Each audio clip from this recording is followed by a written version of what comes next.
What's up, everybody? This is Jimmy with Trading Decoded. It is September 9th, 2024, 4:09 in the afternoon, and the market is closed. Sorry for not making any videos the last couple of days. I've been under the weather, and quite frankly, there's no benefit to me doing this anymore other than to help you. But if you've watched any of my videos, guys, then it's the same thing day in and day out. I just do the repetition for the people who watch them to just constantly be bombarded with the same things that we go through day in and day out. Sometimes there's some different examples in the charts, and those are good days to do videos on. But with that being said, this is going to be the last one till tomorrow. It's as close as clickbait you're going to get on my thumbnails, guys, and I'm sorry for it because I hate it. Next one will be like this. Like somebody accidentally shoved a finger in my rectum without my knowing. That's never mind. Anyway, let's get into the chart and what we did today, because we found a bunch of decent trades worth trading, even though I only took one. I took one because I'm still doing my one and done. This is day 6 of that. The trade that I took was only a 21.5% winner.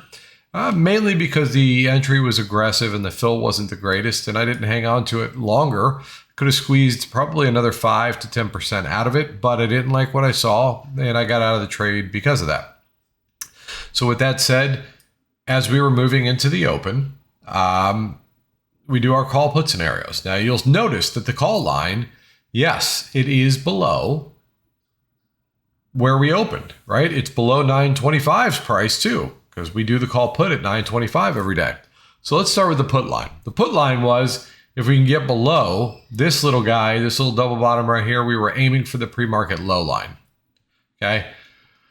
But we had since moved up, pinned ourselves up against the pre-market high line, and that would have been my call entry. However, we were opening above that point. So I told everybody, guys, take a look at your top 10. The top 10 was extremely green. Everything was green except for Apple. Apple was teetering on 0, slightly red, but green for the most part. And everything else was pretty happy to the upside. So told everybody, again, 925.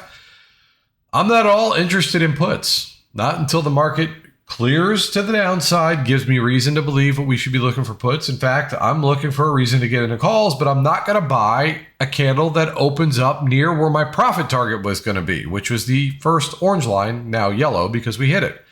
So I said expressly, I will be looking for calls only if we pull back to at least this blue pre-market line, or maybe even get lucky and hit the call line. Somewhere in between there, I'm going. So be prepared.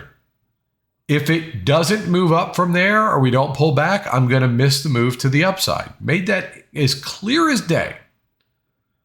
Now, I'm just telling you what I want to see to be comfortable enough to take the risk with my money. That's it. I'm not suggesting you do the same thing, but my thought process was the whole market's green. Everything seems to be happy. We got no bad news. Let's at least wait for a pullback and hope that we can make it up to this level of resistance. Period. End of story. Well, it did exactly that. And again, we had quite a few people take this trade. Some people didn't, and that's okay. That's okay. If you don't like it, you don't do it. If you've got rules about trading in the morning, you follow your rules. I'm talking about price action. I'm trying to keep you from playing puts at the open because you have a bias. Okay? Yes, one might argue that I do as well, but I make money playing calls too. And when I look at the top 10 and I see everything's green and I see us putting in higher lows leading into the open, first thing I'm not looking for is puts. Definitely not looking for puts. Doesn't mean we can't find a reason to take puts later, but wait for the market to tell you it's time to start looking at puts. All right. We found both calls and puts today to make good money on. For me, I got in here. I got stopped out on this red candle. As we close above my lines of my original profit target line, and we look like we're going to continue up, which is what we were looking for on the Qs. Okay. Qs got through this line. We're like, ooh, man, if the Qs could just close above here, we'd be hoping they'd make it up to the next line. They ultimately did, but as we started to put these wicks on top, I was very, verbal about saying, guys, I don't like what I'm seeing on the Qs. They're struggling to move higher. There's a lot of wicks up here, although we're not really falling out of the sky either. As long as you're holding on to these calls, we want to stay above this line of support. In a worst case scenario, 453.14. Okay, that's the second orange line. If we do and ADD doesn't bring us down, we should be able to continue our move to the upside, right? So ADD opened up pretty green today. Where are we at here? It opened at 800, and yes, it was selling off a little bit, but Qs were not. So if Qs are trending up and SPY's trending up, we're looking for the upside. However, again, I got myself stopped out of this trade here, left a decent chunk of money on the table, but it's okay. I'm not upset about it. And then as we near 10 o'clock, we don't hold through the 10 o'clock candle typically. Some people don't care about the 10 o'clock candle. That's not my thing. However, thankfully, we saw the Q struggling, and this is where I told everybody, guys, I would take my profits if I was still in calls. Now, this is 2 minutes after I got out, 3 minutes after I got out myself. Right here, you're still in profit. No, I know we haven't crossed below this line. I don't like what I'm seeing. You do you, but have your stop losses in profit is what I would recommend. We did pull back a bit. We started with lower highs. We started to trend down. Now, for a reason to get back into calls. And you guys got to get used to seeing this because we see it all the time. There was multiple reasons for us to take the same exact trade, both directions today. I want to show it to you again. This essentially is a bull flag, okay?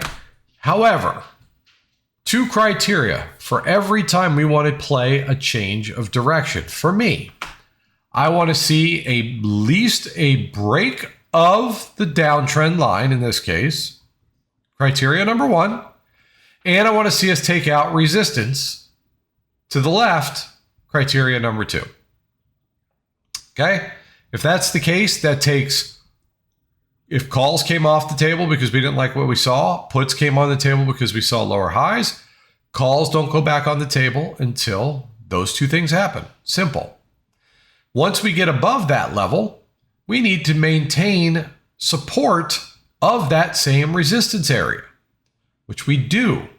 So we pulled back to support. Now, I was very clear about saying, I don't know that I'd feel comfortable about this because I don't like what I'm seeing on the Qs. The price action seems to be a little wonky, but if your emotions are not affecting your ability to trade technicals, this is a pullback to support. As long as we stay above that, we'd be looking for the next line up. So no, I would not have taken this trade.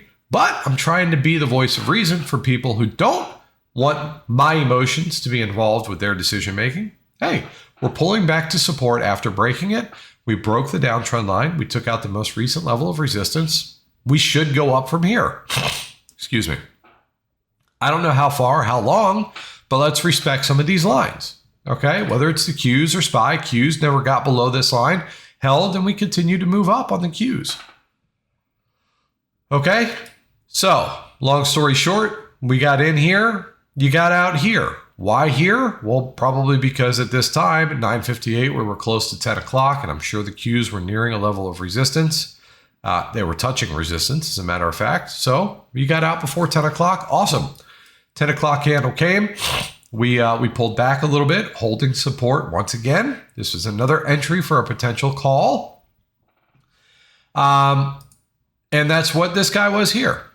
Pull back to support. We're hoping now that the Qs make it at least back up to their line of resistance. Not only did they get there, they broke through it. So you had no choice but to make extra money. So that was the start of the calls. But Jimmy, when would you play puts? I don't know why we're looking for puts, but same criteria we were talking about here. Let's try it over here. So if we are moving up, you have a trend line. 2 criteria. Okay, number 1. Let's make sure we break that uptrend line with a candle close. You got it. Where's your next support down? Right here. Okay, wait for a break of that support, and then we're looking for the move to go down to at least the next support. Okay? Not here. We're not trying to time the top. We're not trying to catch the entire move. We're trying to find the time that's best to give us the highest odds of winning part of the move. We broke the uptrend line. We broke the most recent support after doing so. We headed down to the next support. Simple. Now, we had people take that trade. We have people stay in that trade. Next support down. Here. Okay? Now, if you're watching the Qs chart, in this case, the SPY chart gave you the entry before the Qs did. But the Qs chart came at 1025. Right? At 1025. Qs broke their uptrend line, yes, but we wanted the Qs below 453.14. Nice support here. We get through that. We're looking for the double bottom over here. We got that. Not only did we get it, we got aggressively through it and continue to move down. So again, nice move to the downside. This is when the Qs gave us the cue to get in. Right down to the next support.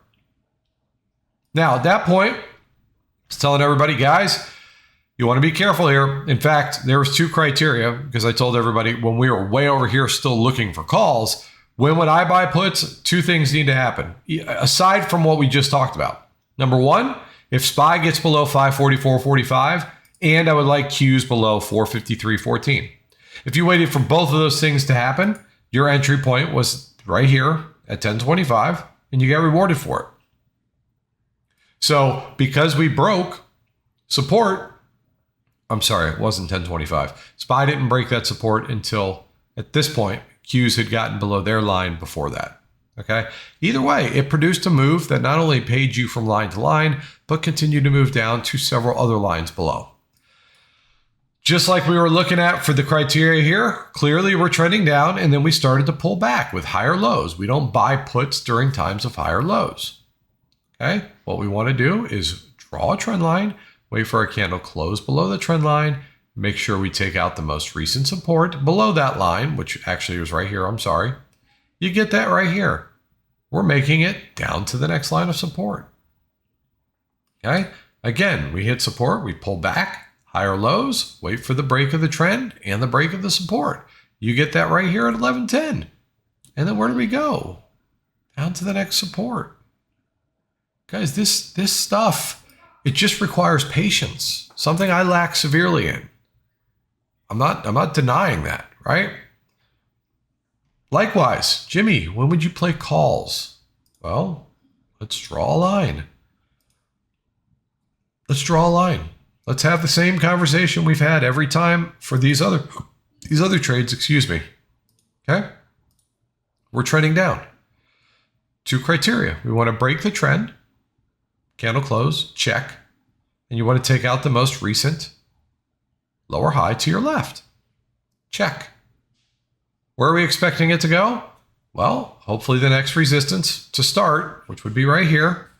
Not only did we get to that one candle later, we managed to close above it the next candle. We knew from here we were likely to hit resistance up here. That's why this circle's here. If we close above that, I told everybody we're looking for SPY to go to at least 545.48. You got that here. If we get a close above that, we're looking for SPY to go to 546.21.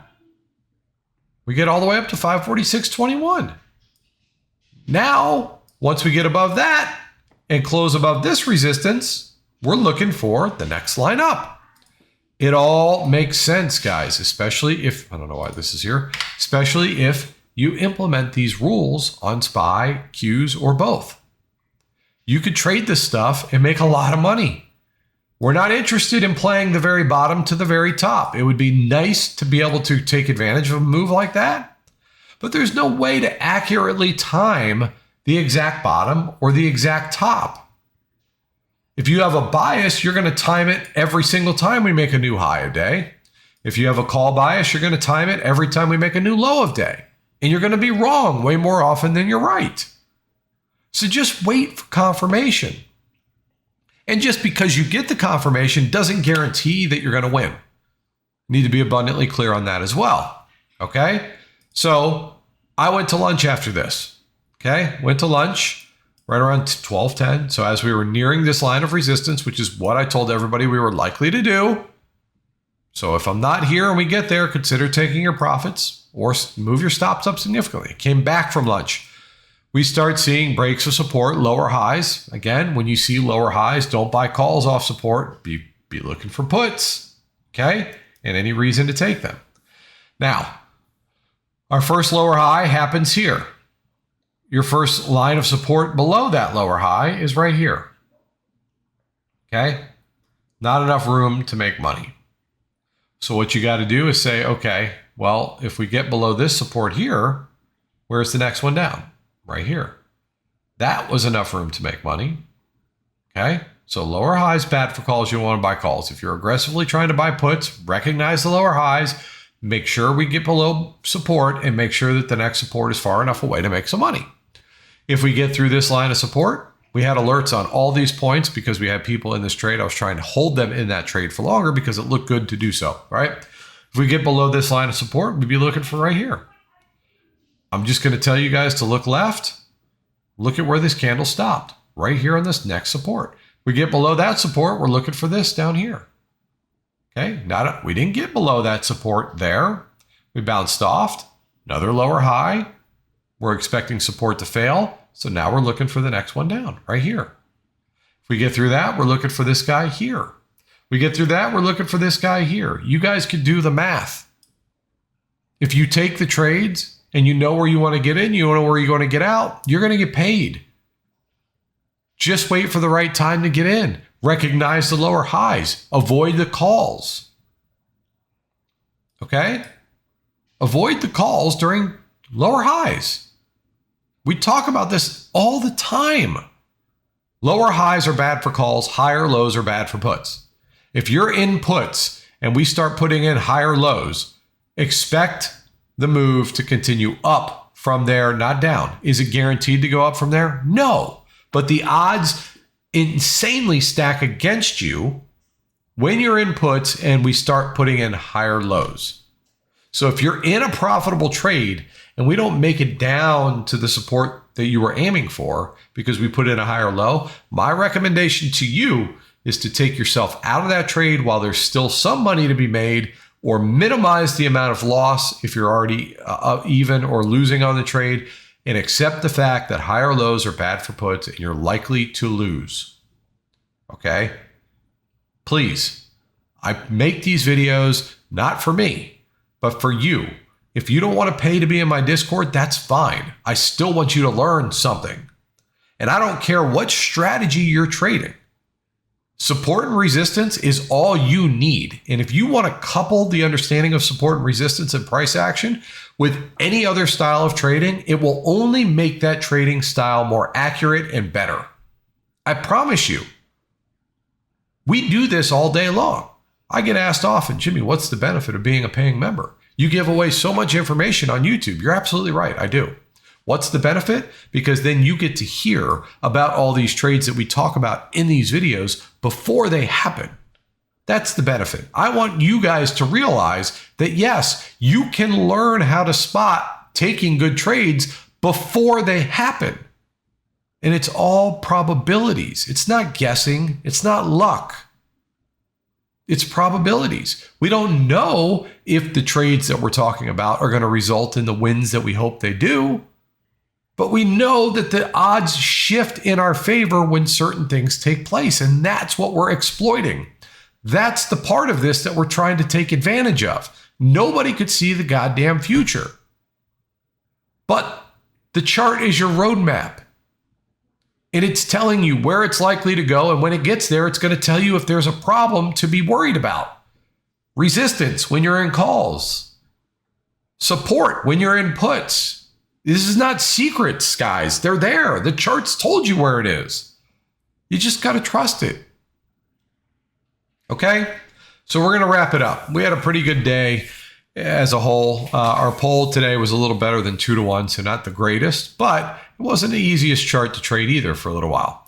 But if you got some useful information in this video, please like, share, and subscribe. If you'd like to join our Discord community, well, we'd love to have you. There's links down below.